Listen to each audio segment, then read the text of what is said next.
in his welcome remarks.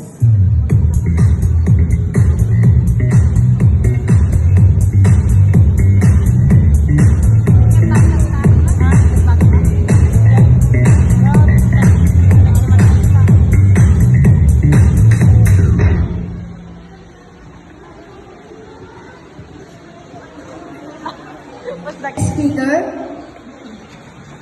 to our principal in charge, to our principal of Reina Mercedes National High School, Ma'am Doreen T. Lasiste,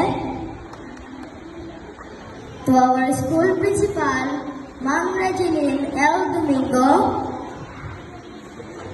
to the principal of Santor Elementary School, Sir Freddy P. Domingo, and other school heads who are with us today. To our barangay officials, headed by Barangay Captain Ben Benido M. Paralag, to our PTA officers, and to our hardworking teachers, beloved parents, fellow candidates for graduations, friends and ladies and gentlemen. Today is a truly special day for us grade 6 students.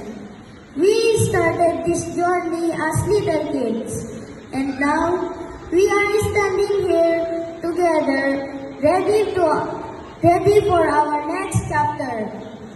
Along the way, we learned more than just math and reading. We learned how to believe in ourselves, help one another, and never giving up. Thank you to our teachers and the staff for guiding us and caring about us every day. Thank you to our families for supporting us, encouraging us, and always being there for us. As we move on, we will carry these memories and lessons with us forever. Congratulations to the grade 6 class of 2026, and thank you all for being here to celebrate with us. Again, welcome and good morning.